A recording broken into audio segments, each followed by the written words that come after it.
조선 역사에 깊은 비극의 그림자를 드리운 한 소년 왕의 이야기에 귀 기울여 보실까요? 조선의 찬란한 황금기를 열었던 성군 세종대왕의 손자, 그리고 온 백성의 희망이었던 문종의 아들. 이토록 고귀한 혈통을 지녔던 어린 단종은 왜 차디찬 왕좌에서 쫓겨나 쓸쓸하고도 참혹한 최후를 맞이해야만 했을까요?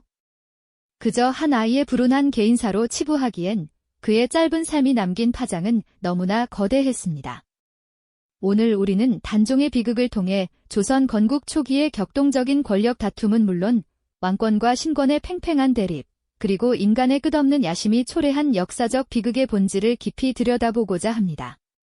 한 국가의 운명을 뒤흔들었던 거대한 드라마 속으로 함께 떠나보시죠. 조선의 네 번째 임금 세종대왕은 한글 창제를 비롯해 눈부신 과학과 문화 발전을 이끌며 태평성대를 이루셨죠. 백성들은 임금의 지혜와 온화함에 감탄하며 이 평화가 영원히 지속되리라 믿어 의심치 않았습니다. 하지만 역사의 수레바퀴는 예측할 수 없는 방향으로 굴러가기 마련이죠. 1450년 위대한 성군 세종대왕께서 갑작스레 승하하시면서 조선은 거대한 슬픔과 함께 새로운 전환점을 맞이하게 됩니다. 왕위를 이은 분은 세종대왕의 맏아들이자 단종의 아버지, 문종이었죠. 문종은 학문과 덕망이 깊어 아버지의 뒤를 이어 훌륭한 군주가 될 자질을 충분히 갖추고 계셨습니다. 하지만 안타깝게도 그의 건강은 이미 오래전부터 좋지 않으셨습니다. 병약했던 문종은 즉위 2년 3개월 만인 1452년, 불과 39세의 나이로 세상을 떠나고 맙니다. 병상에 누워 초조한 눈빛으로 어린 아들을 바라보던 문종의 모습은 보는 이의 마음을 저미게 합니다. 아버지가 세상을 떠난 지 얼마 되지 않아 이제는 자신마저 어린 아들을 남겨두고 떠나야 한다는 사실이 얼마나 가슴 아프셨을까요? 당시 왕세자였던 단종은 불과 12살의 어린 나이였습니다. 문종은 자신의 죽음이 다가오자 어린 아들을 홀로 남겨두고 떠나야 하는 슬픔과 불안감에 휩싸였습니다. 그는 마지막 힘을 다해 영의정 황보인과 좌의정 김종서를 비롯한 원로 대신들을 친전으로 불러들였습니다. 그리고는 아들의 손을 직접 잡아주시며 눈물로 간절히 부탁하셨죠. 내가 병이 깊어 회복하기 어려우니 부디 어린 세자를 잘 보필하여 종묘사직을 편안히 해달라는 애통한 유언을 남기셨습니다. 이 유언은 조선의 운명을 좌우할 거대한 경랑의 시작을 알리는 불길한 전조가 되고 말았습니다. 문종의 죽음과 함께 12살의 어린 단종은 선왕들의 뒤를 이어 조선의 6번째 임금으로 즉위하게 됩니다. 근엄하고 숙연한 분위기 속에서 어린 단종은 황보인과 김종서 등 든든한 원로 대신들의 부축을 받으며 용상에 오릅니다. 아직 세상의 무게를 감당하기에는 너무나도 작고 여린 몸이었죠. 용포가 그의 작은 어깨 위에서 다소 버거워 보였을까요? 이처럼 어린 왕이 즉위하자 자연스럽게 섭정체제가 시작되었고 국정은 황보인과 김종서 등 문종의 유지를 받든 대신들의 손에 맡겨지게 됩니다. 겉으로는 안정된 듯 보였지만 사실 어린 왕이 앉은 용상 주위에는 이미 불길한 기운이 감돌기 시작했습니다.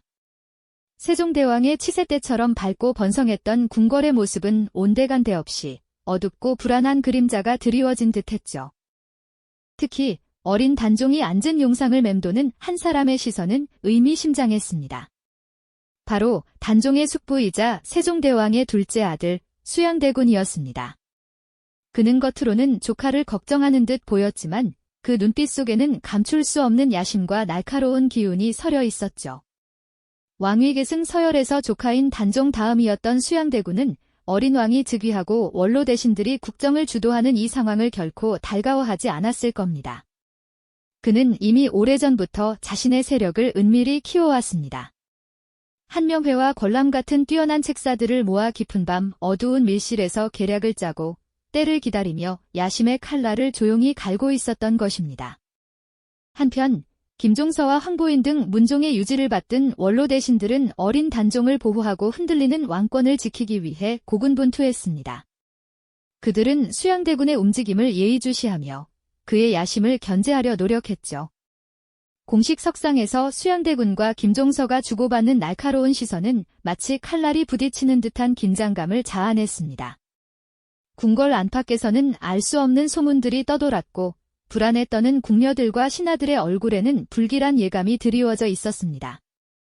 모두가 폭풍전야의 고요함을 느끼고 있었던 것이죠. 어린 왕 단종을 둘러싼 권력의 그림자는 점점 더 짙어지고 있었습니다. 고요했던 폭풍전야는 그리 오래가지 않았습니다. 짙게 드리워졌던 권력의 그림자는 마침내 걷잡을 수 없는 어둠으로 변해갔죠. 1453년 10월 10일 한밤중의 정적을 깨고 피바람이 궁궐을 덮쳤습니다. 수양대군은 더 이상 기다리지 않았습니다. 그가 오랫동안 갈고 닦았던 야심의 칼날은 결국 무고한 피를 요구하며 번뜩였죠. 가장 먼저 칼날의 표적이 된 인물은 김종서 대감이었습니다. 그는 어린 단종을 지키려 온몸을 바쳐왔던 충신의 표상이었죠. 깊은 밤, 그의 저택은 무자비한 무사들에 의해 아수라장으로 변했습니다. 쇠뭉치에 맞아 쓰러진 그는 끝까지 어린 왕을 염려하며 숨을 거두었습니다. 그 피는 차가운 밤 공기를 붉게 물들이며 다가올 비극을 예고하는 듯했죠. 수양대군의 소나귀에서 벗어날 수 있는 이는 아무도 없었습니다. 영의정 황보인, 이조판서 조극관 등 문종의 유지를 받들던 수많은 원로 대신들이 차례로 살해당했습니다. 그들의 죽음은 단순한 개인의 비극이 아니었죠. 어린 왕을 보호하고 조선의 기틀을 바로 세우려 했던 충심이 무참히 짓밟힌 사건이었습니다.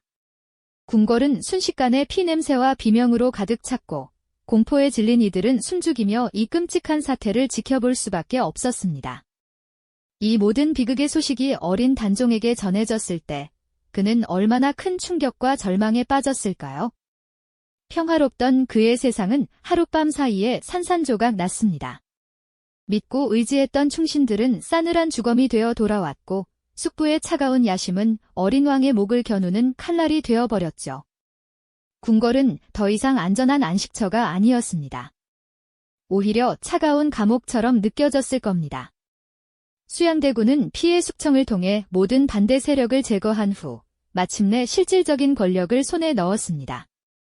그는 병권을 장악하고 조정의 요직에 자신의 사람들을 앉혔죠. 어린 단종은 이제 이름뿐인 왕이었습니다. 그의 손발은 묶였고 그의 목소리는 더 이상 궁궐 안에 울려 퍼지지 못했습니다. 모든 것은 수양대군의 의지대로 움직였습니다. 이 잔혹한 사건이 바로 조선 역사에 길이 남을 계유정난입니다. 왕의 숙부가 어린 조카의 왕권을 강제로 빼앗고 수많은 충신들을 죽음으로 몰아넣은 비극적인 쿠데타였죠. 권력의 속성이 얼마나 잔혹하고 무자비할 수 있는지를 여실히 보여주는 사건이었습니다. 한나라의 운명이 하룻밤 사이에 완전히 뒤바뀌는 순간이었죠. 그리고 얼마 지나지 않아 단종에게는 더욱 가혹한 운명이 찾아왔습니다. 1455년 그는 결국 왕위에서 쫓겨나 상왕으로 물러나야 했습니다. 그러나 수양대군의 야심은 거기서 멈추지 않았죠. 그는 단종을 노산군으로 강등시킨 후 멀리 강원도 영월의 청령포로 유배를 보냈습니다. 어린 단종이 쓸쓸하게 궁궐을 떠나 유배길에 오르는 모습은 많은 이들의 가슴을 아프게 했습니다. 화려했던 용포 대신 초라한 옷을 입고 수많은 신하들의 호위 대신 몇몇 군사들에게 이끌려가는 그의 뒷모습은 권력의 무상함과 인간 운명의 비극을 고스란히 보여주는 듯했죠. 그는 이제 더 이상 왕이 아니었습니다. 차가운 유배지에서 홀로 고통스러운 시간을 보내야 할 운명에 처한 가련한 소년에 불과했죠. 강원도 영월의 청령포는 삼면이 강물로 둘러싸여 있고 한쪽은 험준한 절벽으로 막혀 있어 마치 거대한 감옥과도 같았습니다. 어린 단종은 이곳에서 고향을 그리워하고 따뜻한 가족의 품을 그리워하며 외로운 나날을 보냈습니다. 한때 조선의 왕이었던 그가 이제는 좁은 공간에 갇혀 절망 속에서 하루하루를 버텨야 하는 신세가 된 것이죠. 그의 눈에 비친 강물은 과연 어떤 의미였을까요? 어쩌면 다시는 돌아갈 수 없는 고향을 향한 한없는 그리움이자 끝없이 흐르는 자신의 눈물과도 같았을 겁니다. 이 모든 상황은 마치 거대한 폭풍이 모든 것을 휩쓸고 지나간 뒤의 황량함과도 같았습니다. 어린 왕의 비극적인 운명은 이제 돌이킬 수 없는 방향으로 흘러가고 있었죠. 과연 단종은 이 절망적인 상황을 어떻게 견뎌냈을까요? 그리고 그의 비극적인 삶은 여기서 끝이 났을까요? 아니요. 그의 이야기는 아직 끝나지 않았습니다. 오히려 더 깊은 슬픔과 충절의 드라마를 예고하고 있었죠. 600일에 오른 어린 왕 단종의 발걸음은 절망의 그림자를 드리우고 있었죠. 그가 도착한 곳은 강원도 영월의 청명포였습니다. 삼면이 깊은 강물로 둘러싸여 있고 한쪽은 깎아지른 듯한 절벽으로 막혀 있어 마치 거대한 감옥과도 같은 곳이었죠. 한때 궁궐의 화려함 속에서 살았던 어린 왕에게 이곳의 고요함과 고립감은 이루 말할 수 없는 고통이었을 겁니다. 매일 강물을 바라보며 하염없이 눈물을 흘렸을 그의 모습이 눈에 선합니다. 아마도 그는 자신을 지켜주지 못한 무력감과 함께 사랑하는 이들을 잃은 슬픔 속에서 밤잠을 설치지 않았을까요? 하지만 그의 비극적인 운명에 맞서 꺾이지 않는 충절을 보여준 이들이 있었습니다. 바로 성삼문, 박팽년, 하위지, 이계, 유성원, 유흥부 등 이른바 사육신이라 불리는 충신들이었죠. 이들은 수양대군이 어린 단종을 몰아내고 왕위에 오른 것을 옳지 않다고 여겼습니다. 세종대왕과 문종대왕의 유지를 받들어 단종을 보필해야 한다는 굳은 신념이 있었던 겁니다. 그들에게 있어 단종은 단순히 어린 왕이 아니라 정당한 조선의 주인이었으니까요. 이들은 목숨을 걸고 단종을 다시 왕위에 앉히려는 비밀스러운 계획을 세웠습니다. 그들의 마음속에는 오직 한 가지, 빼앗긴 왕위를 되찾아 정의를 바로 세우겠다는 뜨거운 충정만이 가득했을 겁니다. 그러나 안타깝게도 이들의 단종 복위 운동은 결국 발각되고 말았습니다. 세상에 영원한 비밀은 없다는 말처럼 그들의 계획은 수양대군, 이제는 세조로 불리는 왕의 귀에 들어가고 말았죠. 이어진 것은 상상조차 하기 힘든 잔혹한 고문이었습니다. 충신들은 온갖 고통스러운 신문에도 불구하고 끝까지 단종에 대한 충절을 굽히지 않았습니다. 그들은 자신들의 신념을 위해 죽음까지도 마다하지 않는 숭고한 용기를 보여주었죠. 특히 성삼문은 나으리, 이 몸이 죽어도 단종의 신하입니다. 라고 외치며 처절하게 저항했다고 전해집니다. 이들의 비극적인 최후는 백성들에게 큰 충격과 슬픔을 안겨주었습니다. 조정은 피바람이 불었고 수많은 사람이 단종 복위 운동에 연루되었다는 이유로 처형되거나 유배를 떠나야 했습니다. 이 모든 소식은 청명포의 단종에게도 전해졌을 겁니다. 자신을 위해 목숨을 바친 충신들의 소식을 들었을 때 어린 왕의 마음은 또 얼마나 찢어지는 듯 아팠을까요? 아마 그는 세상 모든 것을 잃은 듯한 깊은 절망감에 휩싸였을 겁니다. 결국 세조는 단종을 상황에서 노산군으로 강등시키고 나중에는 서인으로 폐하여 영월로 유배를 보냈습니다. 그리고 마침내 17살의 어린 나이에 단종은 비극적인 죽음을 맞이하게 됩니다. 그의 죽음은 조선의 역사에 씻을 수 없는 상처를 남겼고 권력의 무상함과 인간의 탐욕이 얼마나 잔혹한 결과를 초래할 수 있는지를 극명하게 보여주는 사건으로 기억되었죠. 하지만 단종의 이야기는 그의 죽음으로 완전히 끝난 것이 아니었습니다. 훗날 숙종대에 이르러 단종은 비로소 복권되어 단종이라는 묘호를 받게 됩니다. 그리고 그를 위해 목숨을 바쳤던 사육신 또한 충절을 인정받아 신원되었죠. 오랜 시간이 흐른 뒤에야 비로소 역사는 그들의 진실과 숭고한 희생을 기억하게 된 겁니다. 단종의 비극적인 삶은 단순한 왕실의 치세 이야기가 아닙니다. 그것은 권력의 속성과 인간의 야망, 그리고 극한의 상황에서도 빛을 발하는 충절과 인간적인 연민의 가치를 우리에게 일깨워주는 거울과도 같은 이야기라고 할 수 있을 겁니다. 이 비극적 역사의 흐름 속에서 또 다른 인물들은 어떤 선택을 했을까요? 다음 이야기에서는 단종의 죽음 이후 조선을 뒤흔든 또 다른 권력 투쟁이 그림자를 쫓아가 보겠습니다. 네, 3회차 대본이 마지막 문장에서 자연스럽게 이어받아 조선을 뒤흔든 또 다른 권력 투쟁이 그림자를 쫓아가 보겠습니다. 어린 단종의 비극은 그저 한순간의 불운으로 끝나지 않았습니다. 왕좌를 빼앗긴 그에게 기다리고 있던 것은 차갑고도 혹독한 유배의 길이었습니다. 어린 임금은 이제 강원도 영월의 청명포라는 낯선 땅으로 모든 것을 잃은 채 홀로 떠나야만 했죠. 삼면이 깊은 강물로 둘러싸여 있고 뒤로는 깎아지른 듯한 험준한 절벽이 가로막은 그곳은 마치 세상과 단절된 섬과 같았습니다. 그곳에서 단종은 쓸쓸히 강물을 바라보며 자신의 운명을 곱씹었을 겁니다.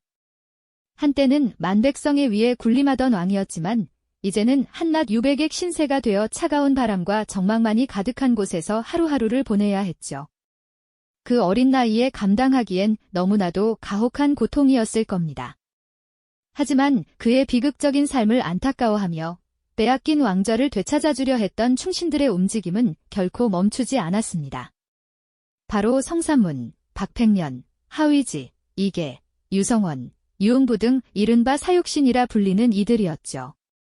이들은 수양대군, 즉 세조가 어린 단종의 왕위를 강제로 빼앗은 것을 부당하다고 여겼습니다. 세종대왕과 문종의 뜻을 받들어 어린 단종을 보필해야 할 의무가 있다고 굳게 믿었죠. 그들은 단종을 다시 왕위에 올리기 위해 치밀한 복위 계획을 세웠습니다. 명나라 사신을 맞이하는 잔치에서 세조를 제거하고 그 틈을 타 단종을 복위시키려 했던 겁니다. 이들의 마음속에는 오직 하나, 빼앗긴 왕위를 되찾고 어린 임금을 다시 보위에 올리겠다는 굳건한 충절만이 자리하고 있었을 테죠. 하지만 안타깝게도 이들의 단종 복위 계획은 실행에 옮겨지기도 전에 발각되고 말았습니다. 밀고자의 배신으로 모든 것이 수포로 돌아간 것이죠. 복위운동에 가담했던 수많은 충신들은 하나둘씩 붙잡혀 모진 고문을 당해야 했습니다. 그들은 살을 찢고 뼈를 부수는 고통 속에서도 끝까지 자신의 신념을 굽히지 않았습니다. 혹독한 고문에도 불구하고 우리가 섬기는 임금은 오직 단종 폐하뿐이다 라고 외치며 죽음 앞에서도 당당함을 잃지 않았던 사육신들의 모습은 후대의 길이 남을 충절의 상징이 되었습니다. 이들의 비극적인 최후는 곧 단종의 운명에도 결정적인 영향을 미쳤습니다. 사육신 사건으로 인해 단종 복위 움직임이 다시 일어날까 두려웠던 세조는 결국 영월에 유배되어 있던 단종에게 사약을 내리게 됩니다. 17살, 채 피지도 못한 어린 나이에 단종은 그렇게 짧고도 비극적인 생을 마감하고 말았죠. 한때 조선의 왕이었던 그가 초라한 유배지에서 홀로 쓸쓸히 죽음을 맞이했다는 사실은 듣는 이의 마음을 더욱 아프게 합니다. 그의 죽음은 단순한 한 개인의 비극을 넘어 권력의 잔혹한 속성과 인간의 야망이 얼마나 무서운 결과를 초래할 수 있는지를 보여주는 역사적 교훈으로 남았습니다. 단종의 비극적인 생애는 이후 조선 왕조에도 지대한 영향을 미쳤습니다. 왕권의 정통성과 신하들의 충절에 대한 깊은 질문을 던진 것이죠. 한동안은 역사 속에서 제대로 평가받지 못하고 숨겨져야 했던 단종의 이야기는 시간이 흘러 숙종대에 이르러 비로소 빛을 보게 됩니다. 숙종은 단종의 복권을 추진하고 그의 억울한 죽음을 기리기 위해 노산군이었던 단종에게 단종이라는 묘호를 올리고 왕릉을 정비하며 정식으로 추모했습니다. 이는 단순한 복권을 넘어 빼앗긴 왕위의 정당성을 회복하고 충절의 가치를 다시 세우려는 조선 왕실의 중요한 노력이었을 겁니다. 단종의 이야기는 단순한 왕실의 치세나 권력 다툼의 역사가 아닙니다. 그것은 권력의 속성과 인간의 야망, 그리고 극한의 상황에서도 빛을 발하는 충절과 인간적인 연민의 가치를 우리에게 일깨워주는 거울과도 같은 이야기라고 할 수 있을 겁니다. 어린 왕의 짧고도 비극적인 삶이 남긴 깊은 역사적 질문은 오늘날에도 여전히 반복되는 권력 다툼과 그 속에서 희생되는 약자들의 모습을 돌아보게 하는 메시지를 우리에게 던져주고 있습니다. 역사는 이처럼 끊임없이 우리에게 질문을 던지고 우리는 그 질문 속에서 현재를 살아갈 지혜를 얻는 것이겠죠. 이 영상이 도움이 되셨다면 좋아요와 구독 부탁드립니다. 여러분의 응원이 제게 큰 힘이 됩니다. 다음 영상에서도 더 유용한 정보를 공유하겠습니다. 감사합니다.